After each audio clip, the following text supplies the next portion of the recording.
Tema desta semana: esperando no crisol. É claro que o crisol tem sido uma das palavras mais utilizadas ao longo deste trimestre, justamente porque ele representa um local que exige de nós muito esforço. Acompanhe comigo o verso para memorizar, que diz o seguinte: mas o fruto do Espírito é, e claro, ele segue inúmeras qualificações, mas a palavra em destaque aqui é longanimidade, ou seja, a capacidade de tolerância, a paciência, a espera. Esse texto está lá em Gálatas 5, 22. Esperar. Parece que nós, seres humanos, não fomos projetados para esperar, aguardar as coisas. O estudo nos coloca o exemplo do marshmallow, as crianças e o marshmallow. O marshmallow doce, agradável, tentador, e que as crianças, dentro dessa experiência, foram colocadas em um ambiente no qual, se elas esperassem por um tempo, elas ganhariam 2 marshmallows. Se elas não esperassem comesse aquele, ficariam apenas com 1 marshmallow. Resultado: algumas tiveram paciência de esperar, outras não tiveram. Anos depois, essas mesmas crianças foram analisadas ao longo da trajetória de sua vida e foi detectado aquelas que esperaram, que tiveram paciência, que desenvolveram essa capacidade, tiveram um resultado muito superior em termos de vida. Foram mais estáveis, mais prósperas. E dentro do contexto bíblico nós não temos dúvidas de que, mesmo que não seja agradável, esperar ainda gera maiores e melhores resultados. Pense com carinho nisso.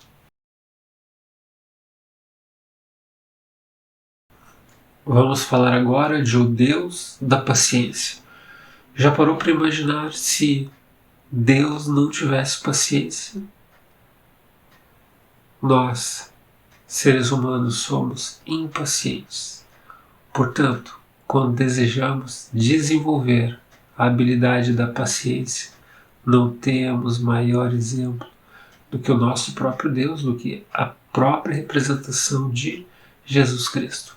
Acompanhe comigo aquilo que está lá em Romanos, capítulo 15, versos 4 e 5. Pois tudo quanto outrora foi escrito para o nosso ensino foi escrito a fim de que, pela paciência e pela consolação das Escrituras, tenhamos esperança. Ora, o Deus da paciência e da consolação vos conceda o mesmo sentir de uns para com os outros, segundo Jesus Cristo. Segundo Cristo Jesus. Ora, a paciência é uma habilidade a ser desenvolvida.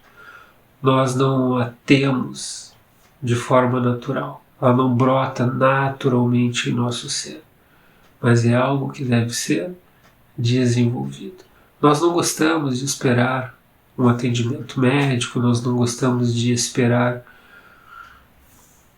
em um determinado local, por exemplo. Se você está em um ambiente bancário esperando um atendimento de um caixa, mesmo que isso não seja tão usual nos dias atuais, isso requer de nós paciência. Se você está aguardando o transporte coletivo passar, isso exige paciência. Enfim, você sabe também o que acontece muitas vezes quando a paciência ela se esgota E muitos dizem, né, a minha paciência acabou. Até que ponto? Qual é o limite da sua paciência? Até que ponto você consegue utilizá-la? Qual é o elástico? Até onde vai o limite do elástico da sua paciência? Isso é algo que devemos avaliar dentro do nosso comportamento. Porque nós temos um Deus que é o Deus da paciência.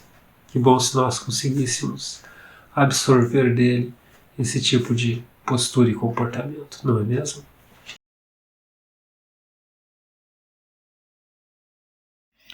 Olá, meu irmão, olá, minha irmã, que bom que nós estamos juntos estudando a lição da Escola Sabatina. Estamos entrando na 11ª semana da lição desse trimestre. Eu vou estudar com você essa semana, segunda e terça-feira. Segunda-feira tem como título O Tempo de Deus. Gálatas 4:4 diz assim: Mas, vinda a plenitude dos tempos, Deus enviou o seu Filho, nascido de mulher, nascido debaixo da lei. Deus está dizendo para nós que o tempo de Deus não é o nosso tempo.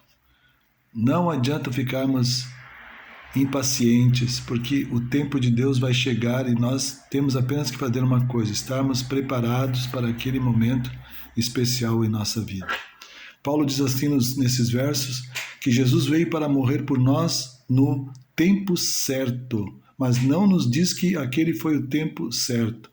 É muito fácil ler esses versos e se perguntar: por que Jesus esperou milhares de anos para vir até a Terra para lidar com o pecado? O universo não havia entendido que o pecado era uma coisa muito ruim bem antes disso? Ou seja, são perguntas e questionamentos que fizemos para nós encontrarmos as nossas respostas. Mas os planos de Deus. Deus tem uma cronologia bíblica, uma cronologia divina para os seus acontecimentos. Diz que Deus, quando as pessoas perguntam o questionamento, por que Jesus não veio ainda? Então os pseudos eruditos da Bíblia dizem, é porque a igreja ainda não se santificou, é porque ainda os irmãos não estão vivendo uma vida correta diante de Deus. Mas na realidade, os grandes planos de Deus não estão sujeitos ao desempenho humano. Nada disso tem a ver. Deus vai chegar e vai vir na hora certa para nos buscar, no momento em que Ele achar necessário, porque Deus é longânimo, Deus é todo-poderoso e Ele sabe o momento certo de vir buscar todos os seus santos aqui na Terra. Existem muitas razões espirituais importantes pelas quais teremos períodos de espera. Primeiro, espera pode redirecionar nossa atenção para longe das coisas e de volta para o próprio Deus. A segunda razão espiritual importante pelas quais teremos períodos de espera é que a espera nos permite desenvolver uma imagem mais clara dos nossos próprios motivos e desejos. A terceira razão, a espera gera perseverança, isso significa vigor espiritual. A quarta, ela abre a porta para o desenvolvimento de forças espirituais, como fé e confiança. Quinta, permite que Deus coloque outras peças no quebra-cabeça do cenário completo. A sexta razão, podemos nunca saber o motivo pelo qual temos que esperar. Portanto, aprendemos a viver pela fé. Você consegue pensar em algum outro motivo para esperar?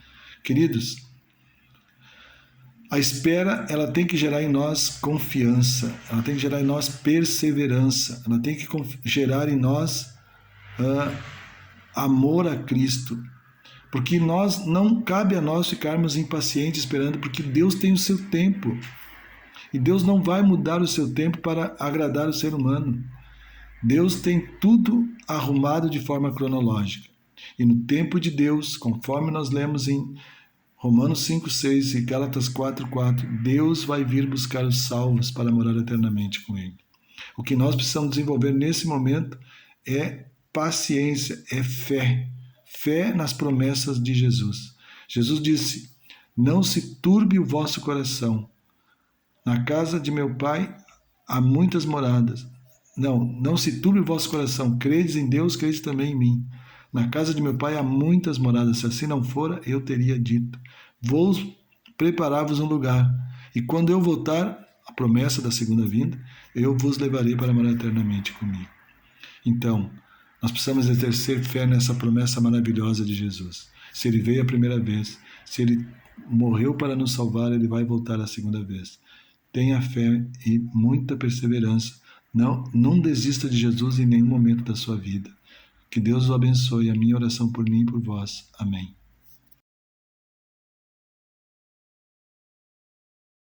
A lição de terça-feira tem como título Davi, um exemplo prático de espera. Davi foi ungido rei muito cedo, ele era muito jovem, e Davi já poderia tomar uma decisão de sim, buscar a entronização do seu mandato, já que Deus tinha escolhido ele como rei de Israel. Mas Davi, pelo contrário, Davi foi humilde, muitas vezes se humilhou, inclusive. Saul várias vezes o perseguiu para matá-lo, e ele teve muitas vezes oportunidades para matar o rei Saul, mas ele não o fez porque ele mesmo disse: como poderei eu matar o ungido do Senhor? E ele esperou o seu tempo, o tempo de Deus, o tempo para ser entronizado e ter chamado o rei de Israel conforme a vontade do Senhor Deus. Quando olhamos todo o caminho de Davi até o trono, podemos resumir sua jornada em uma frase curta: não pegue o que Deus ainda não lhe deu. Os dons de Deus são sempre mais bem recebidos quando vêm de suas mãos e em seu tempo. Não apresse aquilo que Deus não te deu ainda. Deixe que as coisas, coloque na mão de Deus, fortaleça sua fé dia a dia, estudando a palavra de Deus, confiando nas promessas divinas e não precipite em nada as suas decisões. No entanto, isso pode exigir muito tempo de espera. Os brotos de feijão podem crescer em poucas horas, enquanto um carvalho pode levar muitos anos. Porém, quando os ventos fortes vierem, a árvore não será arrancada. O carvalho é uma árvore extremamente poderosa, forte. Ela demora muitos anos para crescer, mas quando ela cresce no seu tempo, ela cria uma raiz poderosa e nem mesmo com vento, mesmo com tormentas, mesmo com chuvas fortes de granizo, de raios, ela não cai e ela não se deixa ser levado pelo vento. Tudo tem que acontecer no tempo de Deus. Confie no Senhor. Não desista de Jesus. Confie nas suas promessas. Fale com Jesus todos os dias através do estudo da Bíblia, da oração, do testemunho. Seja Jesus todos os dias para todas as pessoas, em todos os cantos, em todos os momentos. Que Deus nos abençoe, que nós possamos viver uma vida paciente, para que possamos cultivar a nossa fé em Cristo cada dia da nossa vida. É a minha oração por mim e por vós. Amém, Senhor.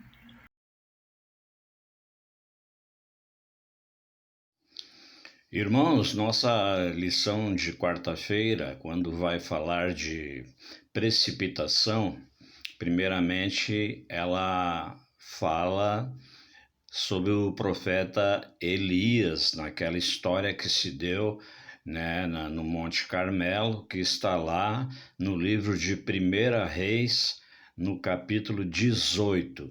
Por favor, irmão, leia o capítulo 18 inteirinho, você vai ver que bonito é esse capítulo e que realidade traz para nós hoje. Quando a fome era extrema em Samaria, foi Elias se apresentar ao rei Acabe. Elias encontrou também os 450 profetas de Baal. E ali no Monte Carmelo iniciou-se então uma batalha, onde Elias teria que, sozinho, enfrentar os 450 Baalins, ou os profetas de Baal, não é isso? Mas o poder de Deus, mais uma vez, fez com que Elias vencesse a batalha. E isso, irmãos, você lendo o capítulo 18, você vai ver que Elias se precipitou, tentando resolver tudo sozinho. Mas noutras partes do Novo Testamento e do Velho Testamento, aliás, e indo até percorrendo até o Novo Testamento, nós vamos ler outras histórias também de precipitação. Por isso eu pediria a você que lesse Gênesis 16, de 1 a 3. Também o livro de Números, capítulo 20, versículos de 10 a 12. Também o livro de Mateus, no capítulo 20, nos versinhos 20 e 21. E também o livro de Lucas, né, no capítulo 9, dos versos 52 a 56. Nós então temos ali outras histórias, né, cujos personagens tentaram resolver com suas próprias forças.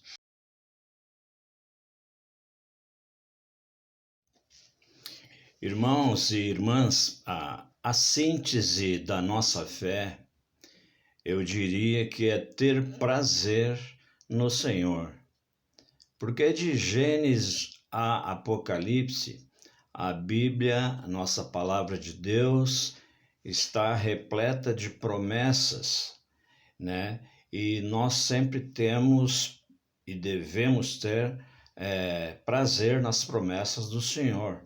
E lá no livro dos Salmos, no Salmo 37, versículo 4, é um que me agrada muito, porque ele diz assim: agrade-se do Senhor e ele satisfará os desejos do teu coração.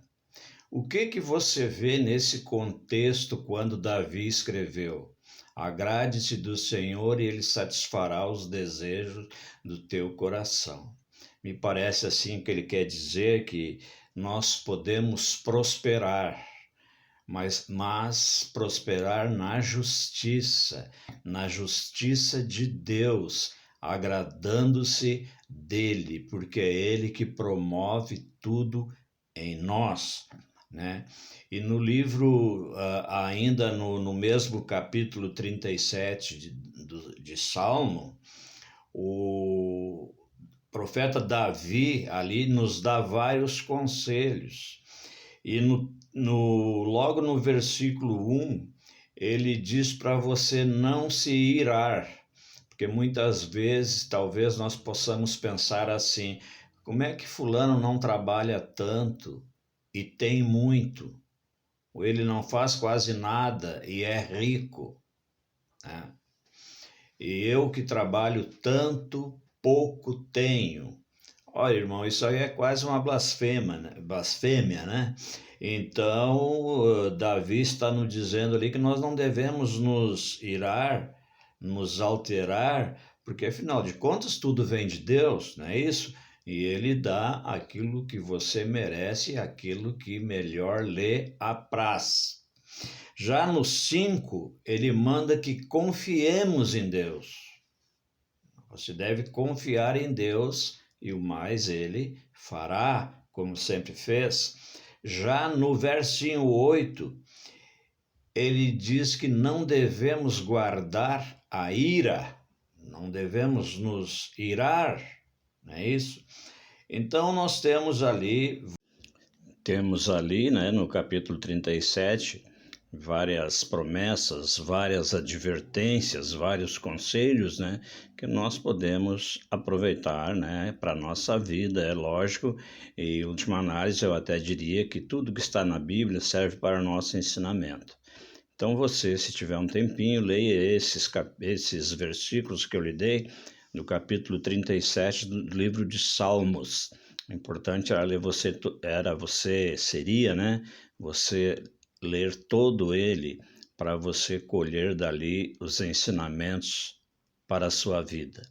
Agora, volto a dizer, ou insisto em dizer, que o ler não é o bastante, né? A gente tem que ler e praticar, né?